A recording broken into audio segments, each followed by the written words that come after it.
Looking at the top stories this hour, President Abdullah Yameen sends a message of condolence to US President following the passing away of former First Lady Barbara Bush.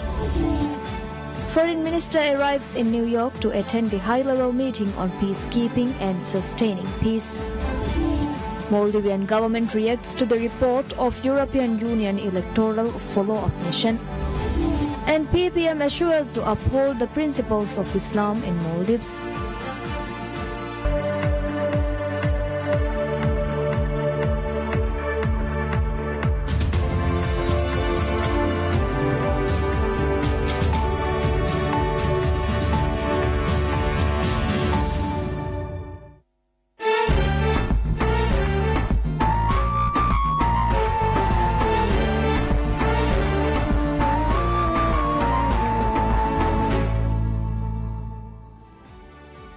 Welcome to PSM News in English with me, Mariam Shawshat.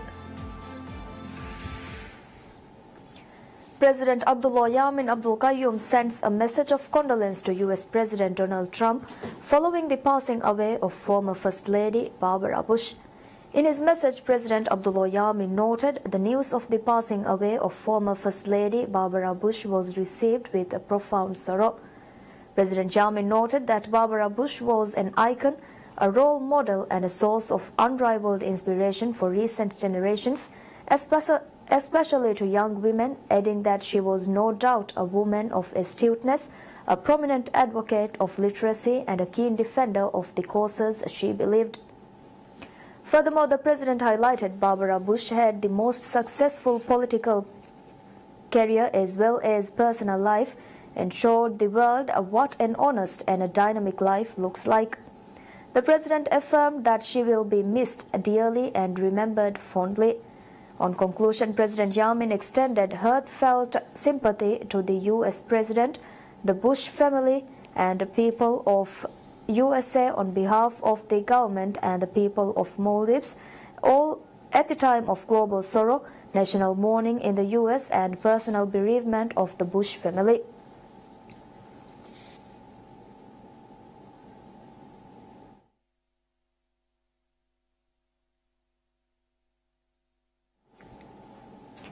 Minister of Foreign Affairs of Maldives, Dr. Mohammad Asim, arrives in New York to attend the high-level meeting on peacekeeping and sustaining peace, scheduled to be held at the United Nations headquarters in New York. During the visit, in addition to speaking at the high-level meeting on peacekeeping and sustaining peace, Minister Asim will speak at several important events at the United Nations and also deliver statements on behalf of the chair of the Alliance of Small Island States, IOSIS. The Maldivian Foreign Minister will also hold meetings with several permanent representatives of member states in New York to discuss issues of mutual interest, especially with regard to the United Nations Security Council. The Maldives is presently campaigning for support in its bid to become a non-permanent member of the United Nations Security Council for the term 2019 to 2020. The government of Maldives reacts to the report of European Union electoral follow-up mission EFM that took place from January 8 to 11th. In a statement released by the Ministry of Foreign Affairs, the government of Maldives sadly noted that while it had presented the progress of the implementation process since 2014, this was largely disregarded in the report. The Maldivian government said it is working with the relevant stakeholders to incorporate the recommendations made by the European Union's Elections Observation Mission of 2014 as conveyed to the European Union Electoral Follow-up Mission EFM team in January. As such, a draft bill consisting of the changes being brought to the electoral framework has been formulated in accordance with the Constitution of Maldives. The statement noted the draft bill will aim to establish clear demarcations of functions between the Elections Commission, Anti-Corruption Commission, Prosecutor General's Office and the Maldives Police Service, as well as incorporate the 16-pointer guideline issued by the Supreme Court of Maldives in 2013 pertaining to voter registration. The draft bill also addresses election offences and proposes to penalise additional offences related to elections. Additionally, the bill sets forth specific timelines for registration and re-registration of voters and for the Elections Commission to publicize the voters list. It will further propose guidelines to ensure that the campaign finances are accounted for and are in the interest of allowing a fair campaign ground for all candidates and establish guidelines to be followed by media in allocating campaign time slots. Furthermore, the statement highlighted the religion of Maldives is Islam and Islam shall be the basis of all the laws of the Maldives. Therefore, as reiterated on a number of occasions, the government said it will not entertain any recommendation calling for the review or the revision of the Article 9 and Article 73 of the Constitution. The Maldivian government further noted with concern the report contains misconstructed facts with regard to the February 1st order of the Supreme Court, and the report has failed to take into consideration the events that followed. The Elections Commission on February 22nd has begun the preparations for the presidential election to be held this year. The government encourages all relevant stakeholders to offer the Elections Commission the full, unreserved support for the conduct of the work. The government also reiterated its public call for all international stakeholders to observe the electoral process. Progressive Party of Maldives assures to uphold the principles of Islam in the Maldives. Condemning the statement of European Union Electoral Follow-up Mission EFM, Progressive Party of Maldives PPM noted multiple religions will not be allowed in Maldives, highlighting that even though the European Union recommended citizenship of Maldives be given to people not following Islam, the ruling party emphasized the government will not allow it. In a press conference, Deputy Leader of PPM, Abdurrahim Abdullah, said the party will stand up against any individual working to introduce other religions in the country. The Deputy Leader expressed concern over the statement, noting individuals and parties who want to eliminate Islam in Maldives are clear now. Abdurrahim Abdullah added the mastermind behind introducing other religions in Maldives is the former President Mohammad Nasheed, and his actions resemble individuals who tried to destroy the country in past. Speaking at the press conference, a leader of PPM parliamentary group, Ahmad Nihan, said the opposition must take the responsibility of the EFM statement, calling for reform of provisions in the Constitution of Maldives. Meanwhile, spokesman of PPM Ali Arif said actions of international stakeholders in the name of democracy and independence are supported by opposition, which resulted in such a statement. Furthermore, Secretary General of PPM Abdullah Khalil noted every individual must work to uphold the religion and sovereignty of the nation and assured the ruling party will unite to uphold the principles of Islam in Maldives. Minister of Housing and Infrastructure Dr. Muhammad Muizzu voices a concern on the report of European Union Electoral Follow-up Mission EFM. One of the key points of the EFM report was the granting freedom to practice multiple religions in Maldives by amending the constitution. Speaking on a program aired on PSM News, Housing Minister Muizzu said the statement proved the interest of the oppositions to establish the practice of multiple religions, and noted the government will always uphold the principles of Islam in Maldives. Noting that while uncountable development projects are conducted in Maldives, the Housing Minister said the opposition, without supporting the endeavours, are working tirelessly to plunge the country into chaos. Minister Muizzu assured the citizens will not accept such actions and will always uphold the religion and sovereignty of the nation.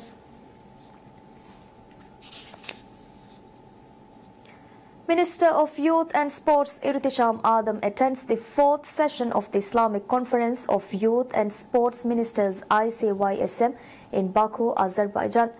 The conference, organized by Organization of Islamic Cooperation OIC, was held on Solidarity in Action for Youth Development. During the conference, attendees discussed the status of youth in the OIC member states, the activities of the Islamic Conference, Youth Forum for Dialogue and Cooperation, the activities of the Sports Federation of the Islamic Solidarity Games and the Joint Action Plan for Youth. The attendees also discussed the international program of the Islamic Youth Capital and the implementation of the resolutions related to youth and sports by member states in coordination with the OIC General Secretariat and the OIC institutions working in the field of youth and sports. Moreover, the ICYSM represented an opportunity for member states and concerned institutions to share their experiences, study the challenges they face, highlighted success stories in dealing with youth issues and the importance that member states in the OIC attach to youth and sports matters. Speaking at the ICYSM, Youth Minister Irtisham said the strategy of the government on youth promotes peace and harmony, focusing on development. Minister Irtisham further noted the government has conducted major projects to empower youth. Noting 46% of the population in Maldives is youth, Minister Irtisham said the government aims to hold activities which will cater and enable participation of youth. Furthermore, the minister reiterated the government achieved a lot in terms of youth empowerment within the past 4 years. High-level officials from OIC member states, OIC's specialized agencies on youth, young leaders from around the Islamic world and a number of experts attended the meeting. Ministry of Environment and Energy contracts SJ Construction Private Limited to establish a sewerage facility in Madaveli of Gafudalu Atoll.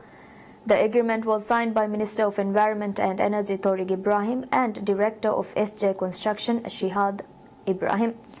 The company was contracted to complete the project within 12 months at a cost of $974,000. Speaking at the function, Environment Minister Tariq Ibrahim highlighted the achievements of the government in providing Maldivians with water and sewerage facilities.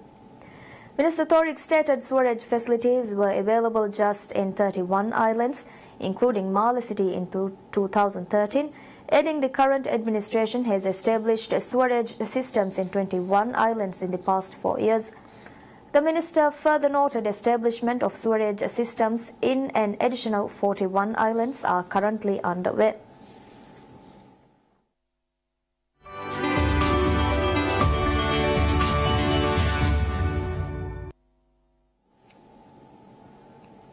Maldives Consumer Fair 2018 begins with special promotions for Ramadan. The fair, which will conclude on April 21st at National Art Gallery, showcases household items, food and beverage products, and fashion and lifestyle products. The exhibition is a platform for retail and wholesale businesses to showcase the product range and conduct special promotions. The fair, which is sponsored by Black Private Limited and PSM Traders, saw the participation from 11 exhibitors.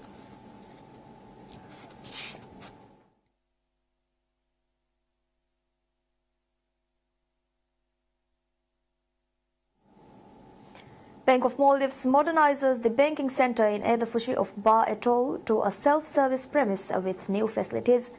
According to Bank of Maldives BML, the new facilities will support local individuals and businesses to make deposits, payments and transfers on a 24/7 basis. The inauguration of the investments of the National Bank took place at a special ceremony in Edafushi, which was attended by customers as well as local residents, business owners and community leaders. To mark the occasion, the meeting of the bank's board of directors for the month of April was held in the new branch premises. Speaking at the ceremony, CEO and Managing Director of BML Andrew Healy said the bank is delighted to support the community of Edafushi with the new branch and self-service banking center.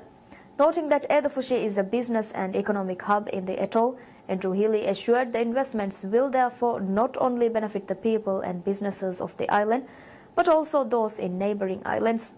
With a nationwide network of 34 branches across all 20 atolls, 35 self-service banking centers, 95 ATMs, 5,000 point-of-sale merchants, 230 agents and a full suite of digital banking services, BML is committed to supporting individuals, businesses and communities across Maldives.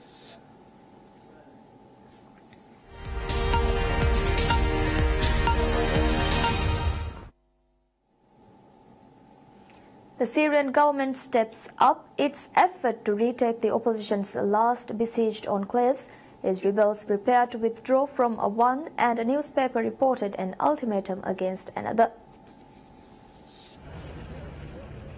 President Bashar al-Assad scored a major victory this month by retaking eastern Ghouta, the biggest rebel stronghold near Damascus, putting his forces in by far their strongest position since the early months of the 7-year-old civil war. Western intervention has had so far no measurable impact on the wider war, with rebels in pockets around the capital continuing to surrender under deals that allowed them to withdraw to the opposition pocket in the northwest in return for abandoning territory.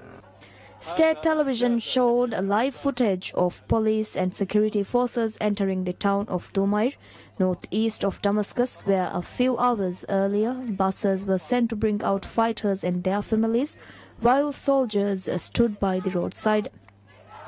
According to opposition sources confirmed by state media, an estimated 5,000 people, including 1,500 rebels, are expected to leave to North Syria under the Russian brokered deal that was reached earlier this week. Dumair has been covered by an informal ceasefire for years, but its recovery is important for the government and Iranian-backed fighters, with a foothold in the area, as it makes it possible to guarantee the safety of vehicles traveling on the Damascus-Baghdad highway.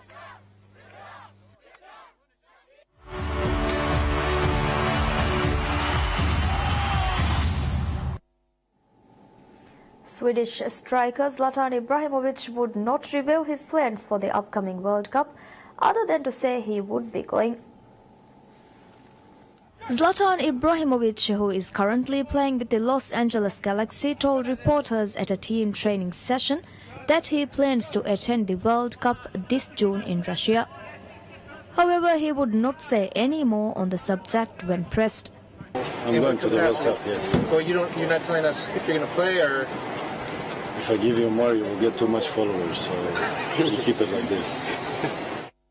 The 36-year-old has been playing more minutes as he slowly returns for a knee injury, but says he still needs time to adjust to his new Galaxy teammates and play style. I felt good. I mean, long time ago I didn't play for 80 minutes or from the start of the game, but slowly it's getting back to my memory, the movements, the timing, the touch of the ball, and so it was good. I need more minutes, I need more games, and to get the track back in my head. And that's all we have for you right now. Thank you for joining us. Have a pleasant day ahead. Goodbye.